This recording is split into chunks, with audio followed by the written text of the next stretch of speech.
Hola, ¿cómo les va? Bienvenidos. Estamos iniciando una emisión más de Impacto Económico. Mi nombre es Daniel Rosas. Como siempre, es un placer poder informarle a nombre de todo este gran equipo. Gracias y vamos a comenzar con los titulares de esta emisión.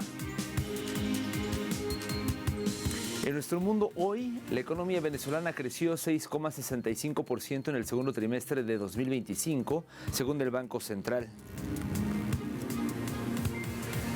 En nuestro expediente económico estaremos abordando cómo en Argentina las medidas de austeridad de Javier Milei colocan en terapia intensiva al sistema de salud público. Y en nuestro recorrido digital, Bruselas se prepara para activar las represalias el 7 de agosto si fracasan las negociaciones con Trump. De esto y más hablamos el día de hoy.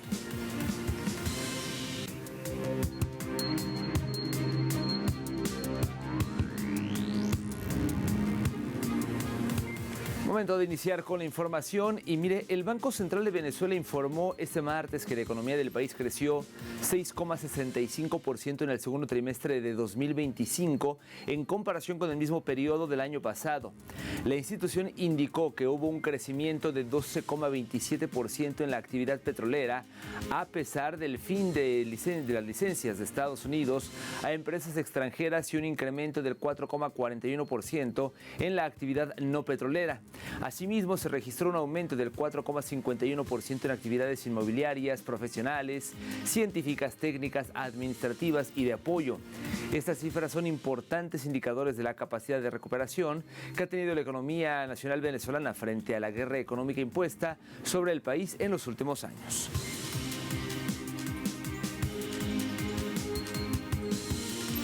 Continuamos en el país caribeño, ya que la economía marina de Venezuela aportó casi $500 millones estadounidenses en 5 años. Más detalles en el siguiente material. En Venezuela, la producción pesquera supera las 300.000 toneladas anuales, de las cuales se exportaron cerca de 95.000 toneladas, incluyendo 60.000 toneladas de camarón en 2024. El país sudamericano, con su extensa fachada caribeña y vastos recursos acuáticos, está reevaluando el potencial de su economía marina.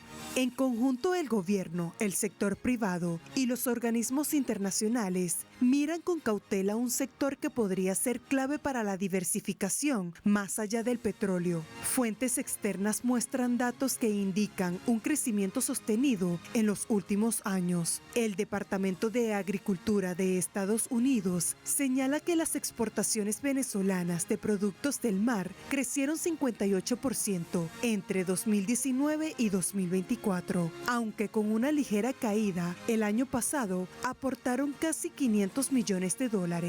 Hay que destacar que entre los principales productos que el país exporta son sardina, camarón blanco, tajalí o pez espada, pulpo, bagre rallado y medusas tipo bola de cañón. Estas últimas exportadas recientemente a destinos como Corea del Sur y China, un puerto clave en la diversificación. Uno de los destinos que más ha crecido es China, de acuerdo con datos de la Oficina de Aduanas del país del Lejano Oriente. Entre enero y mayo de 2025, los productos marinos sumaron $24,5 millones, un alza de 95% en comparación con el año previo. Asimismo, otro de los países que más compran los productos marinos venezolanos es Estados Unidos, con un total de exportaciones de $12 millones en el mismo lapso, según cifras del Departamento de Comercio.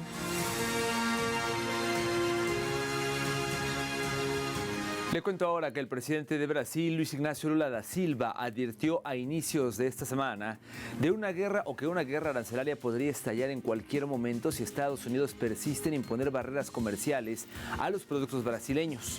Desde que el presidente de Estados Unidos, Donald Trump, anunció unilateralmente el 9 de julio el arancel del 50% a las importaciones brasileñas a partir del 1 de agosto, Brasil ha dicho en repetidas ocasiones que tomará medidas recíprocas si las negociaciones no pueden resolver el problema el 14 de julio. Lula, de hecho, anunció la formación de un comité interministerial para coordinar contramedidas económicas y comerciales y así proteger la economía del llamado gigante sudamericano.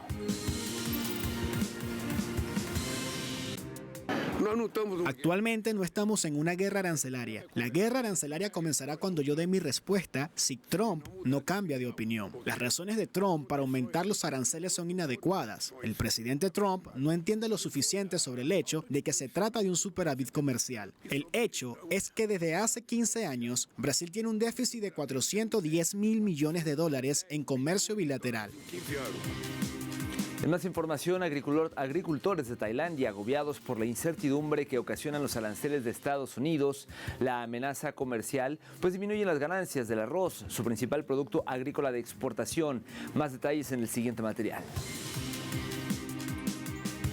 La mitad de las tierras cultivadas de Tailandia se dedican al cultivo del arroz. Y 1 de cada 5 hogares lo cultiva. La industria pilar ya se ha visto erosionada por el aumento de los costos, las condiciones climáticas extremas y la disminución de las exportaciones. Ahora, la amenaza arancelaria la debilita aún más y reduce las ganancias. Además, países han retrasado sus decisiones de comprar debido al arancel del 36%. En consecuencia, las exportaciones total de arroz de Tailandia cayeron un 30% en el primer trimestre. Por ende, los productores de arroz del país se enfrentan a una dura realidad, con márgenes de beneficio cada vez más bajos y la amenaza inminente de una deuda insostenible tras una sola cosecha fallida. La mayoría de los agricultores piden dinero prestado cuando cosechamos el arroz, pero el precio no es bueno. Aún tenemos costos para la familia y para la producción. Nuestros ingresos son irregulares, por lo que nos dificulta la vida. Los agricultores no pueden escapar de este problema. Se enfrentan a las mismas dificultades. A pesar de la disminución de las exportaciones, Tailandia sigue siendo el segundo mayor exportador de arroz del mundo, con un suministro anual de más de 9 millones de toneladas a los mercados internacionales. Sin embargo, el arancel de la administración Trump está afectando a la industria arrocera tailandesa y, por supuesto, el suministro mundial de arroz se ve amenazado. Los agricultores son el motor de la economía del país. Nos preocupa que exportemos mucho arroz a Estados Unidos, más de 800.000 toneladas al año si se establece este impuesto. El 36% aumentará inmediatamente el precio de nuestros productos. No sabemos si los consumidores tendrán poder adquisitivo o si optarán por productos más baratos. Si bien Estados Unidos no es el mayor consumidor de arroz de Tailandia, sigue siendo un mercado crucial para las variedades de alto valor, especialmente el arroz Jasmine Premium. De igual manera, el gobierno tailandés afirmó estar impulsando una nueva propuesta para lograr una balanza comercial con Washington y evitar el arancel adicional, que amenaza con un 36% a los productos del sudeste asiático.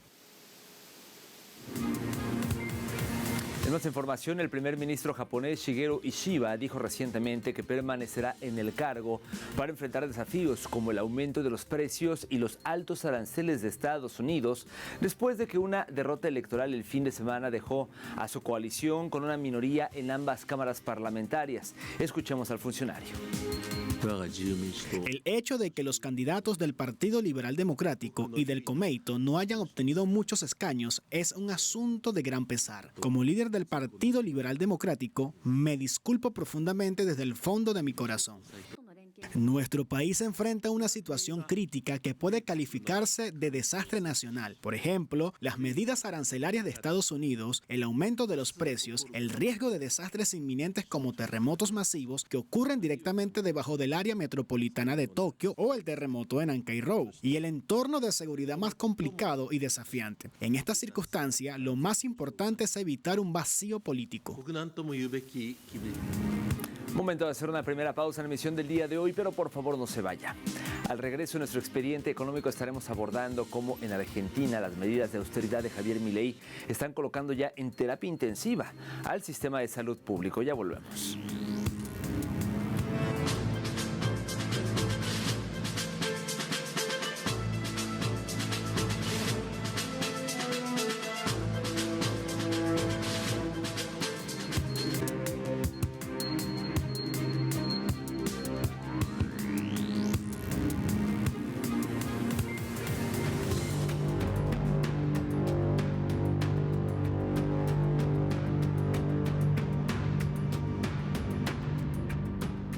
Hay que ponerse en el lugar de la persona enferma. sea Marité o quien fuere, de saber que lo que te salva la vida no lo vas a tener más. Eso es lo perverso.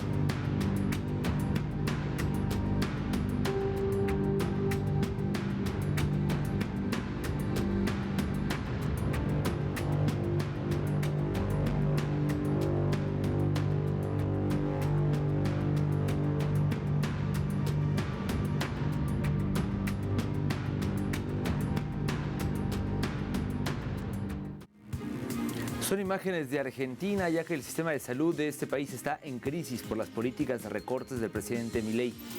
La Asociación de Trabajadores del Estado alertó sobre la crisis del sistema argentino de salud debido a las políticas aplicadas por el presidente Javier Milei, caracterizadas por un fuerte proceso de desinversión expresado en recortes presupuestarios, desfinanciamiento de programas y despidos masivos.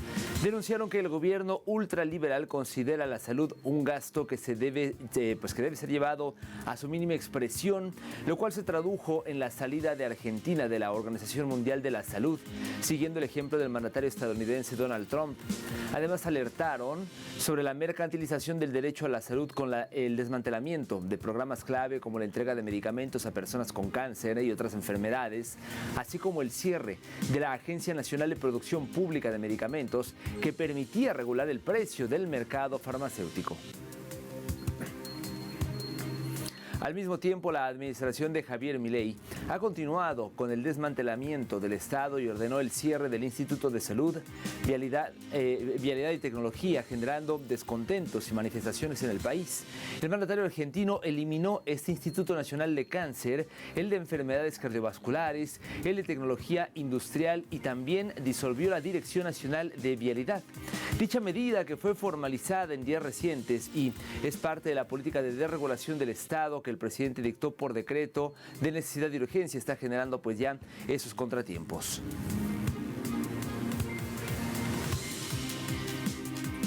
Y es que los ciudadanos en Argentina pues se tambalean por los recortes de la atención médica. Medios locales reseñan que desde que asumió el cargo en diciembre de 2023, Milei ha recortado el presupuesto de salud en un, escuche, 48% en términos reales. Además, su administración despidió a más de 2.000 empleados del Ministerio de Salud, incluyendo 1.400 en tan solo unos días de enero. Hay que señalar que pacientes que padecen cáncer perdieron el acceso a su tratamiento en marzo de 2024, cuando el presidente suspendió una agencia federal conocida en este caso como DATSE, que pagaba sus costosos medicamentos.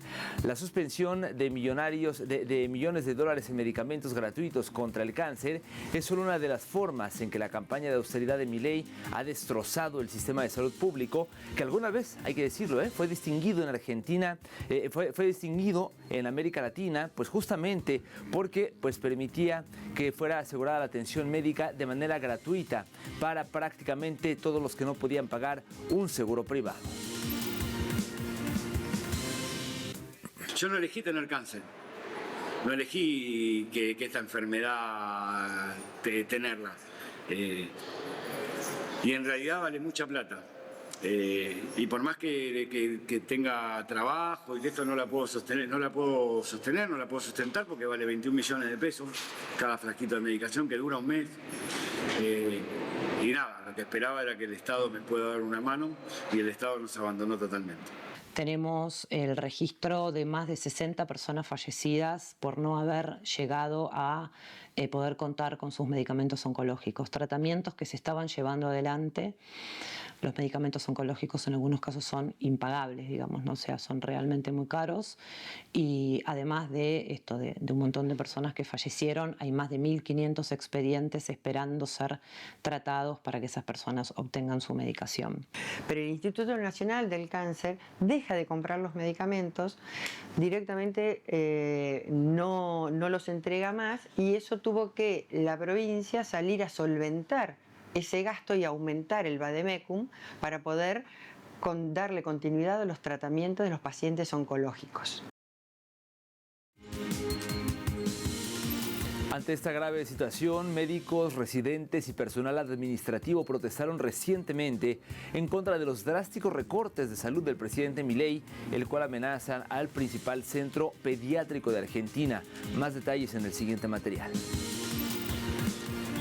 Trabajadores del Hospital Garrahan, el principal centro pediátrico público de Argentina, protagonizan recientemente una masiva protesta en Buenos Aires para denunciar la grave situación que atraviesa el sistema de salud. Nosotros somos un hospital de referencia en la región y hoy quieren desfinanciar la salud pública y perjudicar a toda la sociedad, en especial a los que no cuentan con una cobertura médica o con una obra social. El personal del hospital pediátrico ha denunciado el deterioro de las condiciones de trabajo, señalando casi 200 denuncias debido a los bajos salarios que ya no son suficientes para cubrir los costos básicos de vida. Creo que el gobierno nos quiere llevar al desgaste y me parece que se equivoca, porque acá no hay desgaste, acá se lucha hasta el final y el pueblo parece que no quiere que el Garrahan se cierre y sale a ponerle un límite. Hoy es el comienzo de otra etapa.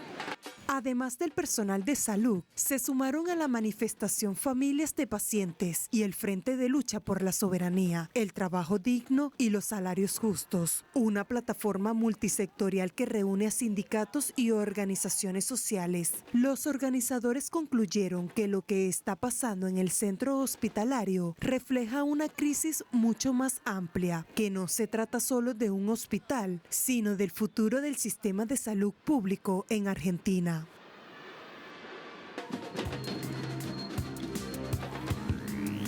Ante estos hechos de desmantelamiento al sistema de salud pública en Argentina, hay un llamado al análisis y a más acción, ya que aún quedan 3 años de este gobierno y la pregunta que sobrevuela es ¿qué límites puede trazar los trabajadores de la salud y los usuarios ante tanta deshumanización? Seamos claros, los principales afectados son los jubilados, los pobres, los enfermeros. La defensa del derecho a la salud es una batalla que la ciudadanía puede y debe dar, porque en ello se juegan nada más y nada menos que el derecho a la vida misma. Desde este espacio, por supuesto, vamos a seguir dando cabida a tan susceptible tema en pro de los más desprotegidos. Por lo pronto vamos a una segunda pausa. Al regreso de nuestro recorrido digital estaremos hablando de que Bruselas se prepara ya para activar las represalias el 7 de agosto si fracasan las negociaciones con Donald Trump. Ya volvemos.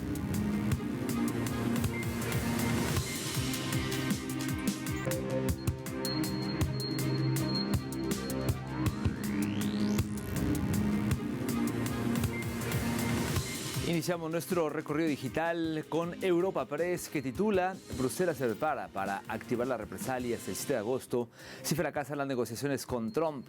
La Comisión Europea, dice esta nota, insiste en que su prioridad es llegar a una solución negociada antes de que expire el plazo dado por Donald Trump el 1 de agosto, pero sigue adelante con los preparativos para tener a punto la doble ronda de aranceles que perfila desde que Washington lanzó la guerra comercial en abril y que, si fracasan las conversaciones, Bruselas quiere que entre en vigor el 7 de agosto con recargos principalmente del 25% sobre unos 93.000 millones de euros en compras a Estados Unidos.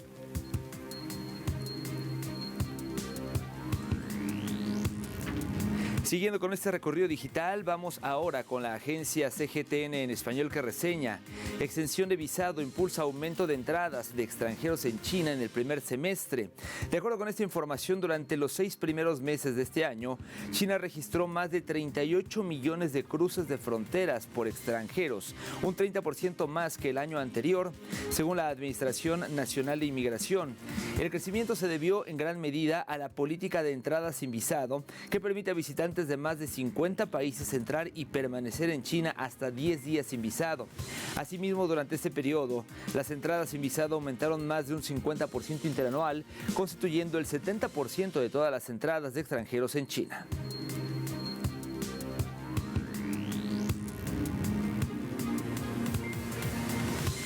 Y para cerrar este recorrido digital lo hacemos con TV Bricks, que nos muestra en su titular: India exporta productos no petroleros por un valor de 514 millones de dólares estadounidenses a Irán en el primer trimestre del año calendario iraní. El comercio total, dice esta nota, no petrolero de Irán durante este periodo alcanzó los 43.489 millones de toneladas por un valor de 24.684 mil millones de dólares estadounidenses. El valor promedio de los productos importados se situó en 1.446 dólares estadounidenses por tonelada, lo que supone un descenso del 7,7%. Las principales importaciones no petroleras de Irán durante el trimestre incluyeron oro sin refinar, con 965 millones de dólares, maíz para pienso animal, con 883 millones de dólares, arroz, con 500 millones de dólares, aceite de semillas de girasol, con 493 millones de dólares, y teléfonos móviles, con 372 millones de dólares. Los Emiratos Árabes Unidos siguieron siendo el principal socio importador de Irán, con envíos por un total de 3.886 millones de dólares estadounidenses.